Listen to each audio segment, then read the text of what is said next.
अस्सलामुअलैकुम viewers, welcome to नोआ success series 2021। मैं हूं आपकी होस्ट पलवशा सईद और आज हमारे साथ नोआ की बहुत ही स्पेशल स्टार हाफिज़ा मारिया अबैद हैं, जिन्होंने CSS 2021 के इम्तिहान को पास करके ऑफिस मैनेजमेंट ग्रुप में एलोकेशन हासिल की है। आइए उनसे उनके जर्नी के बारे में कुछ सवालात करते हैं। अस्सलामुअलैकुम। वालेकुम सलाम। मारिया, कैसे हैं आप?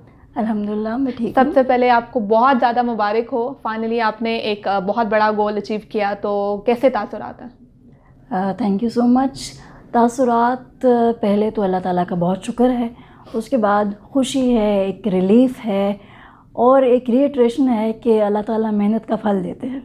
बिल्कुल, मेहनत का फल मिलता है। तो मारिया, मुझे ये बताइए कि आपका ताल्लुक़ पंजाब से है और कहा जाता है कि पंजाब में तो बहुत कंपटीशन होता है और आपने माशाल्लाह अपने फर्स्ट अटेम्प्ट में भी रिटन पास किया। आपने बताया कि मतलब आपकी थर्ड अटेम्प्ट है जी। फर्स्ट में भी रिटन पास हुआ, सेकंड में भी हुआ, तो कैसे कर लिया आपने ये? पहले तो ये कि मेहनत से किया और पंजाब में कंपटीशन की जहाँ तक बात है वाकई ऐसा है। बहुत से ऐसे लोग हैं जो बहुत मेहनती हैं, बहुत काबिल हैं, लेकिन पंजाब के कोटा की वजह से, पंजाब के मेरिट की वजह से वो रह जाते हैं। लेकिन मैं यही कहूँगी कि अगर आप काबिल हैं, अगर आप मेहनती हैं तो CSS एंड नहीं है।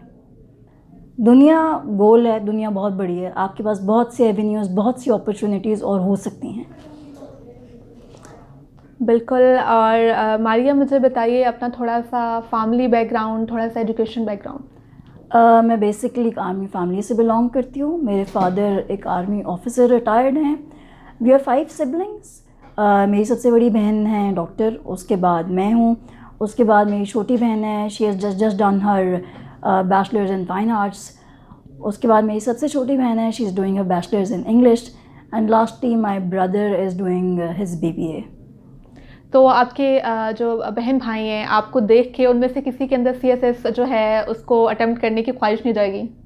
अभी तक तो नहीं जागी, यू नेवर नो।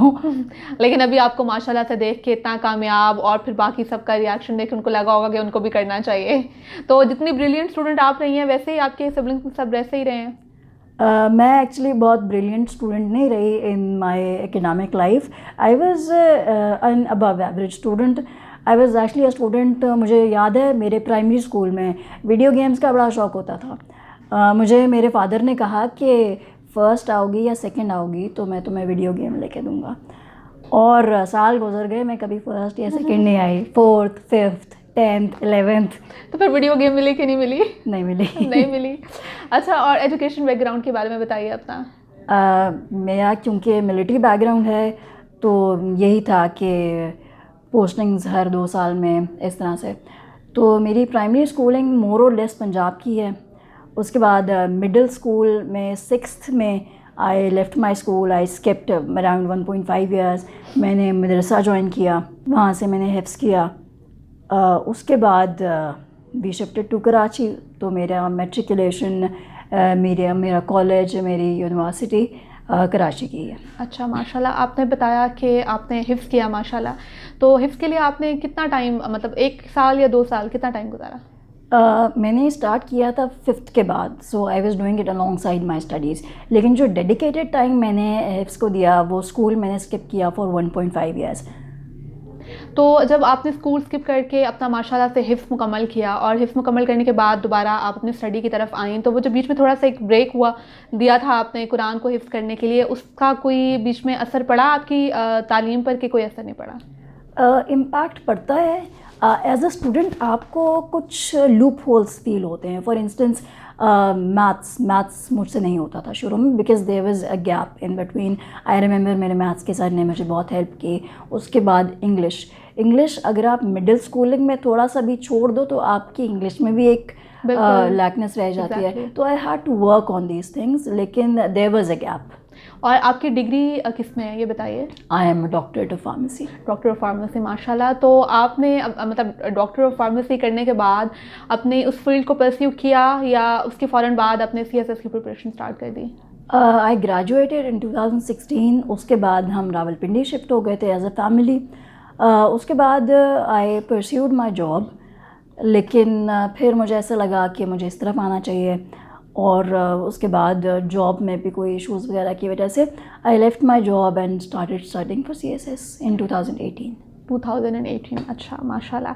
सो मारिया, क्या रिएक्शन था आपकी फैमिली का जब आपने फाइनली CSS पास कर लिया? मेरी फैमिली का रिएक्शन इनिशियली तो मैंने सोचा कि अभी मैं नहीं देखती रिज़ल्ट, थोड़े टाइम में देखूँगी। जब मैंने रिज़ल्ट देखा कि ओके एलोकेशन हो गई है, then I went to my father firstly because my father was there throughout the process. मैंने उन्हें जाके बताया कि पापा रिज़ल्ट आया है, और उनके जैसे होता है चेहरा चमक उठना, उनको अंदाज़ा हो गया कि अगर मैं उन्हें बताने आई हूँ तो इसका मतलब है कुछ हुआ है। तो आई टोल्ड हिम कि पापा जी OMG में हो गया है, 91st मेरिट नंबर है मेरा। तो he stood up, he hugged मी, और उसके बाद मुझे कहने लगे कि बेटा ये सब आपकी मेहनत की वजह से हुआ है। तो मैंने उन्हें कहा नहीं पापा, ये आपकी वजह से हुआ है, ये सारा कुछ आपकी वजह से हुआ है। तो वो कहने लगे कि नहीं नहीं बेटा, आप इतने साल से लगी हुई थी, बिकॉज़ 4 years हो चुके थे मुझे इस प्रोसेस में, आपकी वजह से हुआ है। तो फिर मैं रोने लग गई। तो वो मुझे कहते हैं कि नहीं बेटा, अब हो गया है, अब यूर देयर, अब नहीं रोना। तो फैमिली का रिएक्शन कुछ ऐसा था। अच्छा, फैमिली का रिएक्शन ऐसा था। अच्छा, आपने Maria pharmacy, doctor of pharmacy करके फिर सिविल सर्विस एक कम्प्लीटली डिफरेंट, तो किस चीज़ ने आपको मोटिवेट किया? क्योंकि आपकी फील्ड जो थी वो फार्मेसी थी, तो डॉक्टर ऑफ फार्मेसी से CSS की तरफ किस चीज़ ने आपको मोटिवेट किया कि आप CSS करें? वेल, मेरी मोटिवेशन शायद बहुत डिफरेंट सी होगी, because I am a very creative person by nature. मैं कभी भी अपने एजुकेशनल सिस्टम में एडजस्ट नहीं हो पाई। मुझे लगता था कि हमारा जो एजुकेशनल सिस्टम है वो मुझे कन्फाइन कर रहा है। मुझे ये कॉन्सेप्ट नहीं समझ आता था, even with pharmacy, even with my schooling, कि मुझे हर चीज़ एक किताब से पढ़नी है। I remember when I was in school, तो हमारी टीचर लिखवा रही थी सिटीज़ ऑफ पाकिस्तान, और मेरी मामा ने फिर मुझे घर में पढ़ाया, जिस तरह होमवर्क पढ़ाते हैं इस तरह से उन्होंने भी मुझे सिटीज़ ऑफ पाकिस्तान ही पढ़ाए। मामा ने नेचुरली मुझे वो सिटीज़ पढ़ाए जहाँ पे पापा पोस्ट हो चुके थे पहले से, झेलम, रिसालपुर, चकवाल, इस तरह से। और फिर हमारा टेस्ट हुआ उन्हीं सिटीज़ का। When I wrote two cities, तो मेरी टीचर ने मुझे मार्क्स नहीं दिए। I went to her and I asked her कि मैंने सिटीज़ लिखे हैं, आपने मुझे नंबर क्यों नहीं दिए? तो वो मुझे कहने लगी कि बेटा, सिटीज़ तो आपने लिखे हैं, पर जो मैंने पढ़ा है वो तो नहीं लिखे ना। इसी तरह से आई रिमेंबर मेरी फार्मेसी में हम लोग पढ़ रहे थे टाइफाइड का ट्रीटमेंट। अब टाइफाइड काफ़ी ड्रग रेजिस्टेंट हो चुका है, अब उसकी नई ट्रीटमेंट्स आ चुकी हैं। मैंने ट्रीटमेंट बहुत देखी नेट से, एडवांस ट्रीटमेंट, मैं जाके वो लिख कर आई। लेकिन जो प्रोफेसर थे, प्रोफेसर आपके होते हैं, उनको अपने टाइम का चाहिए होता है, कुछ प्रोफेसर जैसे होते हैं, उन्होंने कहा कि जो मैंने पढ़ाया था आपने वो नहीं लिखा। तो मुझे CSS के प्रोसेस में ये लगा कि लेटेस्ट चीज़ें, अगर मैं लेटेस्ट रिसर्च लिखूँगी, मुझे ख़ुद खुशी होती है। अगर मैं इस तरह चैलेंजिंग कुछ पढ़ूँ तो आई एग्जीक्यूट इट, तो मुझे खुशी होती है। मुझे CSS के प्रोसेस में ये अच्छा लगा कि क्रिएटिविटी इज़ एक्नॉलेज्ड। तो यहाँ से मैंने पढ़ना शुरू किया, और मेरी इनिशियल मोटिवेशन ऑफिसर बनना नहीं थी, मेरी इनिशियल मोटिवेशन थी टू स्टडी। मुझे मज़ा आ रहा था। तो ये चीज़ तो आपको, मतलब इस बात का आइडिया तो आपको अपनी फ़र्स्ट अटेम्प्ट के बाद हुआ, जब आपने फ़र्स्ट रिटन पास कर लिया, तो आपको लगा कि क्योंकि जितनी क्रिएटिव राइटिंग आपको शौक था या आप करती थी कि उसने मतलब इट डिड वर्क, तो अब आपको लगा कि मतलब जो है वो CSS जो है वो इसको एडमायर करता है कि आप क्रिएटिव राइटिंग करें, एज़ कम्पेयर टू जो आप पहले अपनी पूरी स्टडी लाइफ में जो जिन चीज़ों से आपको कॉन्फ्लिक्ट रहा एजुकेशन सिस्टम से। तो उससे पहले मतलब कोई ऐसा CSS ऑफिसर आपकी फैमिली में रहा या फैमिली से बाहर, जिसको देख के आपको लगा हो कि मतलब मुझे भी CSS ऑफिसर बनना है, या आप अपनी फैमिली की पहली CSS ऑफिसर हैं? मैं अपनी फैमिली की पहली CSS ऑफिसर हूँ, मैं अपनी फैमिली की पहली लेडी ऑफिसर हूँ। अच्छा, माशाल्लाह। अच्छा मारिया, अब आते हैं CSS की तरफ। CSS में आपकी थर्ड अटैम्प्ट थी, तो पहली अटैम्प्ट से लेके थर्ड अटैम्प्ट में जब आपने फाइनली माशाल्लाह इसको गोल को अचीव किया, तो आपने स्ट्रेस को कैसे मैनेज रखा इतने अरसे में, और क्या चीज़ जो है, किस चीज़ ने आपको इतना कंसिस्टेंट रखा? आई थिंक जो पहली चीज़ वो ये है कि जैसे मैंने पहले कहा, do not make CSS the end. And the second thing is कि आपके पास आपकी हॉबीज़, आपके इंटरेस्ट अलग होने चाहिए। For me it was the biggest thing that helped me, like I paint, like I write, Other than that, I was also working on my writing ventures. और another thing that helped me a lot was my pets. मुझे लगता है कि जितना मुझे जानवरों ने सिखाया है उतना इंसानों ने भी नहीं सिखाया। तो पेट्स के साथ साथ आपने बताया आप शायरी भी करती हैं, बहुत अच्छा माशाल्लाह। तो एक कम्बिनेशन है कि मतलब आप शायरी भी कर रही हैं और साथ एक आर्टिस्ट वाली रूह भी पाई जाती है। आपने बताया आप पेंट भी करती हैं और फिर डॉक्टर ऑफ फार्मेसी और फिर सिविल सर्विस। तो इतनी डाइवर्सिटी कैसे है? बस ऐसे ही है, कुछ ऐसे मुझे लगता है कुछ लोग ऐसे होते हैं who can not be contained in just one thing. मुझे लगता है मैं एक चीज़ कंसिस्टेंटली नहीं कर सकती, तो इसीलिए। अच्छा मारिया, मुझे बताइए अपने ऑप्शनल्स के बारे में, आपके ऑप्शनल्स क्या थे? My optionals in my qualifying attempt was political science, gender studies, US history, anthropology and criminology. और आपने कोई सब्जेक्ट चेंज किया अपनी सेकंड और थर्ड अटेम्प्ट में? मैंने फर्स्ट अटैम्प्ट दी थी IR के साथ, मैंने सेकेंड अटैम्प्ट भी उसी के साथ दी। थर्ड अटैम्प्ट में I changed it from IR to political science. लेकिन आपने तो सारी अटैम्प्ट से मतलब रिटन माशाल्लाह से पास किया हुआ था, तो फिर आपने सब्जेक्ट क्या स्कोरिंग ट्रेंड देख के चेंज किए? जी बिल्कुल, मैं स्कोरिंग ट्रेंड पे बिलीव करती हूँ। मुझे ऐसा लगा कि I was giving more effort to IR, लेकिन मुझे वो एफर्ट इन रिटर्न मार्क्स में नहीं मिल रही थी, so I switch to political science. तो पॉलिटिकल साइंस में आपको अच्छा स्कोर किया आपने? हाँ जी, बेहतर, IR से बेहतर। तो आपके थ्रू आउट जो ऑप्शंस रहे उसमें सबसे हाईएस्ट स्कोर किस में रहा, कौन से सब्जेक्ट में? फ़िलहाल एंथ्रोपोलॉजी में I have the highest score. अच्छा, क्या स्कोर है आपका एंथ्रोपोलॉजी में? 82 माशाल्लाह। तो मारिया, कंपल्सरी सब्जेक्ट्स में जो कहा जाता है एसए को और इस्लामियात को बहुत मतलब इवन प्रेसी और कंपोजिशन वाला पेपर भी, तो आपकी क्या स्ट्रैटेजी थी एसए के लिए और इसके अलावा इस्लामियात, क्योंकि आप हाफिज़ा भी माशाल्लाह से रह चुकी हैं, तो उसने भी आपको काफ़ी हेल्प किया होगा, तो इस बारे में बताइए कुछ। फर्स्टली मैं आती हूँ एसए पे आई थिंक जो चीज़ मुझे हेल्प की वो ये थी कि ब्रेनस्टॉर्मिंग तो एवरी एस्पायरेंट नोज़ के ये तो कंपल्सरी है। Other than that I used to write my essay first. पहले मैंने ब्रेनस्टॉर्मिंग की, after that I wrote my essay, और आफ्टर दैट मैंने अपनी आउटलाइन रखी पेजेस छोड़ के पहले। और outline, write your outline as detailed as possible, as structured and as detailed as possible. तो आई थिंक दैट हेल्प मी।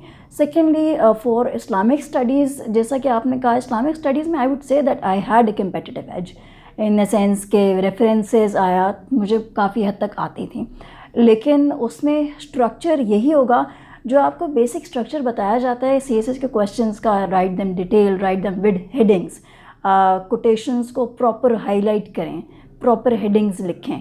तो इस्लामिक स्टडीज़ में यही, that is the key, references, headings and proper highlighting everything. और आपने जो लिखा उसको evaluate कराया, और इवैल्यूएशन कितनी इंपॉर्टेंट है, मतलब अगर आप राइटिंग प्रैक्टिस कर रहे हैं तो उसको इवैल्यूएट कराना कितना इंपॉर्टेंट है? एवेल्यूएट मैंने कराया even for my second attempt, जहाँ पे मैंने क्लासेस अपनी ली थी फर्स्ट अटैम्प्ट में, वो भी लिमिटेड सब्जेक्ट्स की। उसके बाद I worked on evaluation. I would से कि जो कैंडिडेट सेकेंड अटैम्प्ट दे रहे हैं या थर्ड अटैम्प्ट दे रहे हैं, आप सोली अपना फोकस ही राइटिंग प्रैक्टिस पे रखो, राइटिंग प्रैक्टिस एंड एवेल्यूएशन। क्योंकि एवेल्यूएशन के बगैर इट्स लाइक आप सिर्फ नाक की सीध में चल रहे हो with no sense of direction. जब सेंस ऑफ डायरेक्शन नहीं होगी तो आपको कैसे पता चलेगा कि आप इम्प्रूव भी कर रहे हो कि नहीं कर रहे? बिल्कुल। और नोट्स के बारे में, मतलब आपने अपने नोट्स बनाए, शॉर्ट नोट्स एग्ज़ाम के लिए अलग बनाए थे या एक ही डिटेल नोट्स थे जो आपने एग्ज़ाम के लिए पूरे बनाए, और क्या स्ट्रैटेजी क्या थी नोट्स बनाने की? नोट्स में मैंने फ़र्स्ट अटेम्प्ट में ऐसा किया कि मुझे लगा कि मुझे ज़रूरत नहीं है शॉर्ट नोट्स की, हालांकि मैंने सुना होता है everybody recommending to make short notes. लेकिन जब मैं एंड पर पहुंची मुझे ऐसा लगा कि मैंने इतनी चीज़ें पढ़ी हुई थी and at the and I could not even revise 50% of it. So I would से कि हर एस्पिरेंट को नोट्स ज़रूर बनाने हैं, और दो नोट्स बनाने हैं, एक आपने डिटेल नोट्स बनाने हैं, एक आपने शॉर्ट नोट्स बनाने हैं, जो कि आपने एग्ज़ाम के टाइम पे बिल्कुल उससे पहले उसको ज़रूर रिवाइज़ करना है। उसके बाद ये कि अगर आप सोर्सेज देखें तो देखें मार्केट में जो CSS की बुक्स मिल रही हैं या जो आपके टीचर्स के लेक्चर्स हैं, everybody is getting the same resource. ठीक है, अगर आपको वही सेम रिसोर्स मिल रहा है, what will give you the competitive edge? Your own effort, आपके अपने नोट्स। तो ये चीज़ है, हर चीज़ के आपको नोट्स बनाने हैं, लाजमी बनाने हैं। अगर आप कहीं से पढ़ रहे हो, किस बुक से ले रहे हो, आपने उसको भी अपग्रेड करना है। तो आई वुड से दिस थिंग कि आपके अपने नोट्स इज़ द की। और जैसे आपने कहा कि मार्केट में बहुत सारी बुक्स हैं, रिसोर्सेज हैं, तो आपके क्या स्पेसिफिक रिसोर्सेज थे जिनसे आपने अपनी फैक्ट बुक बनाई या अपना कंटेंट वगैरह इकट्ठा किया? I think internet is the best resource. अगर आपकी एलोकेशन हुई है या नहीं हुई, अगर आपके पास एक रिसोर्स है, you should be able to sit and say कि मैंने इंटरनेट का बेहतरीन यूज़ किया है। ठीक है, इंटरनेट के अलावा और बाकी आपने अपने सारे नोट्स वगैरह या थ्रू आउट स्टडी इंटरनेट से की, या बुक्स भी आपने, जैसे आजकल मार्केट में आते हैं कुछ बुक्स हैं जो सिलेबस को पूरा कवर किया हुआ है, जिन्होंने जो FPSC के सिलेबस के मुताबिक होती है, तो आपने उनको किया या फिर जो FPSC की रिकमेंडेड बुक्स होती हैं उनसे पढ़ा, उनमें से कोई बुक ली? रिकमेंडेड बुक्स मैंने कुछ चीज़ों में ली, फॉर इंस्टेंस जिस तरह से इस्लामिक स्टडीज़ हैं। उसके बाद रिकमेंडेड बुक्स का ये है कि वहाँ पे आपको कंपाइल डेटा नहीं मिलता। You would get one topic from there, one topic from there, आपको उसी तरह से मैनेज करना पड़ता है। तो ये चीज़ें हैं, बुक्स कंसल्ट की, लेकिन मेजरली इंटरनेट कंसल्ट किया। मतलब जैसे कहा जाता है कि स्मार्ट वर्क करना है, तो फिर आपने अपने इतने सारे टॉपिक्स को कवर करना है, तो उसके लिए अगर आप इतनी ज़्यादा रिकमेंडेड बुक्स ले लेंगे तो फिर मुश्किल हो जाएगा कि आप डिफरेंट से करें। तो इसलिए आप क्या एस्पायरेंट्स को, जो व्यूअर्स को क्या टिप देंगी, स्पेशली ये बुक्स वगैरह के हवाले से, कि आपको CSS की रिकमेंडेड बुक्स लेनी चाहिए या फिर एक आध वो बुक भी लेनी चाहिए जिस पे सारा सिलेबस कवर हुआ हुआ हो? That depends. देखिए, रिकमेंडेड बुक्स हर किसी की अफोर्डेबिलिटी में नहीं होती, हर कोई ख़रीद नहीं सकता होता। आप सबसे पहले तो ये देखें कि आपको रिकमेंडेड बुक्स में से भी कौन कौन सी बुक्स इंटरनेट पे अवेलेबल हैं, वो आपको कौन सी मिल जाएंगी। PDF आपको आराम से मिल जाते हैं, कुछ के मिल जाते हैं, कुछ के नहीं मिल जाते। जो बुक आपको मार्केट में अवेलेबल है जिसमें सारा कोर्स है, वो ले लें, but just for reference, not for fully covering everything through it. उसके बाद उसमें जो हेडिंग है उसको अपग्रेड करते जाएं इंटरनेट से। बाकी रिसोर्सेज अगर आपको रिकमेंडेड बुक्स मिल रही हैं इंटरनेट पे, तो उनसे। बिल्कुल। और मारिया, जो CSS का एग्ज़ाम है, क्योंकि कहा जाता है कि ये बेसिकली इंग्लिश का एग्ज़ाम है, तो आपने अपनी वोकैबलरी को किस तरह से, और इवन लोग जो है वो अखबार पढ़ रहे होते हैं डेली पे करंट अफेयर्स के लिए, तो क्या आपने अपनी वोकैबलरी के लिए भी कोई इसके लिए भी कोई किया था, या वही जो वोकैबलरी आप बुक्स से ले रही थी उसी को इकट्ठा किया आपने और वो इन्हीं सब चीज़ों को? मैंने वोकैबलरी के लिए कुछ सेपरेट नहीं किया। लोग कहते हैं कि वोकैबलरी याद करना, I did not do that. लेकिन ये है कि अगर आप रोज़ का रोज़ न्यूज़पेपर पढ़ें तो वहाँ से आपको बहुत कुछ मिल जाता है। आपको इंग्लिश भी वहाँ से मिल रही है, करंट अफेयर्स भी वहाँ से मिल रहा है, पाक अफेयर्स भी वहाँ से मिल रहा है, IR पॉलिटिकल साइंस भी बहुत हद तक वहाँ से मिल रही है, और बेसिक अंडरस्टैंडिंग, बेसिक कॉन्सेप्ट, सब कुछ आपको आधे से ज़्यादा चीज़ें आपको न्यूज़पेपर से ही मिल जाती हैं। तो आपका जो प्लान था, लोग दिन में 8 घंटे भी पढ़ते हैं, कुछ लोग 10-12 घंटे भी पढ़ते हैं, तो आपका क्या, मतलब कितने घंटे पढ़ती थी आप दिन में? देखें, आई think that is very natural कि आपके पेपर जब थोड़े दूर हैं तो आप 8 घंटे ना पढ़ें, 10 घंटे ना पढ़ें, और उसके बाद जब आप जनवरी में पहुंच जाते हो, या दिसंबर जनवरी होता है, फरवरी में पेपर्स हैं, तो आपने ज़्यादा टाइम लगा लिया पढ़ने के लिए। आई थिंक जो एक चीज़ एस्पायरेंट्स बड़ी गलती करते हैं ना, हमारा जो CSS का कॉन्सेप्ट बना हुआ है वो ये है कि अगर कोई बंदा CSS कर रहा है, इसका मतलब है कि वो 6 महीने अपने कमरे में बंद रहेगा, is not gonna talk to anybody, उसकी कोई सोशल लाइफ नहीं होगी। अब जब आपकी कोई सोशल लाइफ नहीं होगी तो ऑब्वियसली आप आइसोलेटेड हैं, आप डिप्रेस्ड हैं। जहाँ पे जब ऐसा भी था कि बहुत ज़्यादा पढ़ाई का लोड भी था, तब भी आई केप्ट वन थिंग कि रोज़ाना I am gonna do one thing for my self. That was just आधे घंटे की वॉक, लेकिन बस it was something for my self. तो मुझे ऐसा लगता है कि बेशक आप शुरू में थोड़ा हल्का पढ़ाई का स्केड्यूल रख लें, बाद में टफ रखें, लेकिन बिल्कुल सोशल आइसोलेशन में नहीं जाएं। ठीक है, तो ये हमने सारी डिस्कशन की रिटर्न के बारे में। अब आते हैं इंटरव्यू के बारे में, क्योंकि इंटरव्यू को भी रिटर्न की तरह एक बहुत बड़ी बला समझा जाता है। तो इंटरव्यू में बताएं कि इंटरव्यू में आपने कितना स्कोर किया और इंटरव्यू का एक्सपीरियंस कैसा रहा? इंटरव्यू का एक्सपीरियंस 2019 का मेरे साथ था। चेयरमैन साहब थे, हसीब अख्तर साहब, उनके साथ एक्सपीरियंस बहुत अच्छा था, बहुत ओपन थे, आपको बहुत स्पेस देते थे, ही वॉज़ वेरी स्वीट। उसके बाद he was very happy to know that I write, he even asked me to recite one of my poems.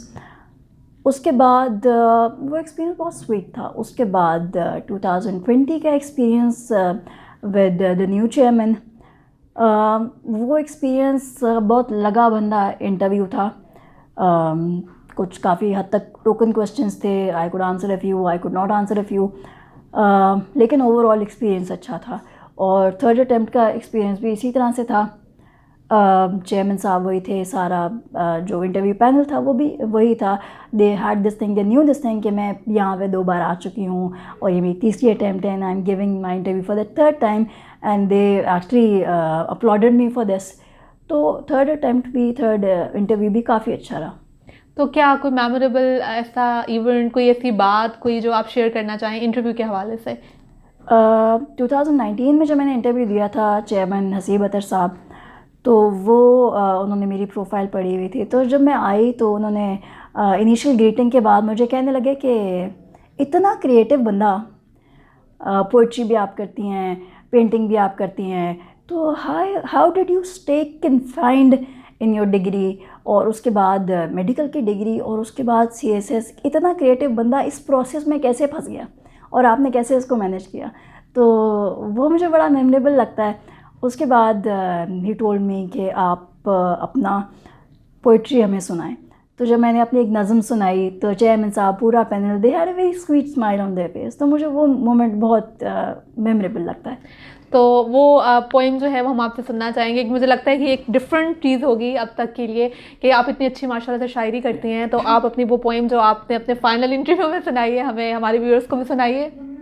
अच्छा, ये पोएम मैंने बेसिकली लिखी थी 2017 में, और मुझे अंदाज़ा नहीं था कि इवेंट्स इस तरह से अनफोल्ड होंगे. मुझे ऐसा लगता है कि ये पोएम है ही मेरी CSS जर्नी के लिए, लेकिन मुझे पता नहीं था कि ये ऐसा है. It is inspired by Munir Niazi. I love his work, जो उनका हमेशा देर कर देता हूँ, उसी से इंस्पायर्ड है ये. कहते हैं, मुझे कुछ वक्त लगता है, मुझे कुछ वक्त लगता है कोई भी बात करने में, मुझे कुछ वक्त लगता है किसी के साथ चलने में, ज़रूरत हो न हो शायद बहुत तदबीर करता हूँ, मैं टुकड़े जोड़ जोड़ कर मेरी तकमील करता हूँ, फिर एक झोंका सा उठता है, मेरे टुकड़े मेरे लहजे वो मुझसे दूर करता है, मैं फिर वापस से उठता हूँ, तभी कुछ वक्त लगता है, मुझे कुछ वक्त लगता है मेरी तकमील करने में. बहुत खूबसूरत, बहुत खूबसूरत. और जिस तरह से मुनीर नियाज़ी से आपने कहा कि इंस्पायर होके हमेशा देर कर देता हूँ लिखी, तो बहुत ही बेहतरीन. मेरे ख्याल में ये इंटरव्यू में जो है इसने आपको बड़ा हेल्प किया है, इस नज़्म ने. Thank you. अच्छा मारिया, अब आते हैं नोआ की तरफ. तो अब मुझे ये बताइए कि नोआ में आपका ऑन कैंपस आपने पढ़ा या ऑनलाइन आपका बैच था? मेरा 2018 का बैच था, ऑन कैंपस बैच था. नोआ वेस्टरिज से मैंने कुछ सब्जेक्ट्स लिए थे, जिसमें करंट अफेयर्स, पाक अफेयर्स, IR, इंग्लिश, दोनों, ऐसे और कॉम्पोजिशन, दोनों ये सब्जेक्ट्स मैंने लिए थे. ठीक है. तो किस चीज़ ने आपको मुतासिर किया या किसी से आपने सुना, मतलब व्हाई डिड यू चूज़ नोआ? नोआ का मैंने बहुत सुना भी था. उसके अलावा मैंने कुछ नोआ के स्टूडेंट्स भी देखे थे. उसके अलावा ये है कि आपके पास ऑनलाइन लेक्चर्स भी कभी जो बिल्कुल सेशन एंड के होते हैं वो आते रहते हैं. तो उससे मुझे लगा कि this is the right place for me, so I join नोआ. तो मतलब जब आपने नोआ को ज्वाइन कर लिया और यहाँ से अपनी तैयारी शुरू की, तो आपको क्या लगता है कि नोआ ने हेल्प किया आपको? नोआ आपकी तवक्कुआत पे पूरी उतरी कि नहीं? बिल्कुल उतरी, बल्कि इट एक्सीडेड माई एक्सपेक्टेशंस. मुझे याद है मेरा पहला लेक्चर था सर अली के साथ. हम लोगों का जो इंट्रोडक्टरी सेशन होता है, और वो हम लोगों को सीट्स का, सारी एलोकेशन का बता रहे थे. And he was telling us कि how girls have more chance here. I remember I was not excited at all. कि आई वाज लाइक ठीक है, फ़ाइन, अगर लड़कियों का ज़्यादा चांस होता है ठीक है. लेकिन देन जो मेरी पहली एकेडमिक क्लास यहाँ पे हुई वो सर फरीद के साथ हुई. And it is not possible कि सर फरीद से कोई बंदा पढ़ रहा हो और वो पढ़ने के लिए पैशनेट ना हो. He awakens that passion in you कि पढ़ो, कुछ करो. तो वो बहुत अच्छा एक्सपीरियंस होता था. और सर फरीद की क्लास लेके मुझे लगता था कि ओके, मैं ये करना चाहती हूँ. अच्छा, और आपने मतलब रिटर्न का टाइम भी यहाँ पे गुजारा कि आपने इंटरव्यू की तैयारी के लिए भी नोआ जो है यहाँ पे आई, या सिर्फ रिटर्न की तैयारी की? मैं प्रॉपरली रिटर्न की तैयारी के लिए 2018 में आई थी. उसके बाद इंटरव्यू में I came here for mocks. Sir Farid को, सर अली को मैंने मॉक्स दिए. अच्छा, तो नोआ के बारे में कहा जाता है कि सब स्टूडेंट्स जो यहाँ पे आते हैं वो कहते हैं कि नोआ इज़ लाइक अ फैमिली. तो आप इस बारे में क्या कहेंगे? मुझे बिल्कुल ऐसा ही लगता है। नोआ is like a family. Like for instance मेरी इनरोलमेंट 2018 की है and I could still ask for assistance from any of the teachers till 2022। और इवन जब मेरा रिज़ल्ट आया उसके बाद मुझे ख़ुद टीचर्स ने मैसेज किया कि बेटा कंग्रेचुलेशन। तो आई वाज लाइक कि कौन करता है इस तरह से। अच्छा, और अब एंड पे आप कोई टिप्स देना चाहें अपनी, और कोई स्ट्रैटेजी से कुछ शेयर करना चाहें, या कोई भी हमारे व्यूअर्स के लिए कोई बात, कोई मैसेज देना चाहें आप? फर्स्टली मैं एस्पायरेंट्स को ही कहूँगी, CSS बाकी एक प्रेस्टीज है, एक रिस्पेक्ट का एलिमेंट है, but it is not the end. Even if you are preparing for it, आप इसको बिल्कुल एंड मत बनाएं। Keep your options open. उसके अलावा ये कि लेकिन keeping your option open does not mean कि आप यहाँ पे एफ़र्ट ना करें। अपनी पूरी एफ़र्ट दें, अपने नोट्स बनाए, अपने नोट्स, अपनी स्टडीज़, सेल्फ स्टडीज़ देखिए। बिकॉज आप देखें एकेडमी में कितने लोग हैं, अगर या किसी मेंटोर के पास कितने बच्चे हैं, there all reading the same thing, उनको एक ही मटेरियल मिल रहा है। What gives you the competitive edge, जो आप खुद उसमें, वो कहते हैं जितनी चीनी डालोगे उतना मीठा होगा, बिल्कुल वो वाला हिसाब है। आपने अपने नोट्स के साथ बिल्कुल यही करना है। तो आई वुड से दिस थिंग कि एफ़र्ट अपनी पूरी करें, लेकिन अपने लिए अदर एवेन्यूज़ भी ओपन रखें। ठीक है, thank you very much Maria, बहुत अच्छा लगा आपसे बात करके, और उम्मीद है हमारे व्यूअर्स को भी आज जो है वो बहुत मोटिवेशन, बहुत ही टिप्स मिली होंगी। Thank you very much. जी वेरी वेलकम। जी व्यूअर्स, आज हमारे साथ मौजूद थी हाफिज़ा मारिया उबैद, जिन्होंने CSS 2021 के इम्तिहान को पास करके ऑफिस मैनेजमेंट ग्रुप में एलोकेशन हासिल की है। इसी तरह की और बहुत सी सक्सेस स्टोरीज़ के साथ हम हाजिर होंगे आपके साथ अगले एपिसोड्स में। Stay tuned. अल्लाह हाफिज़।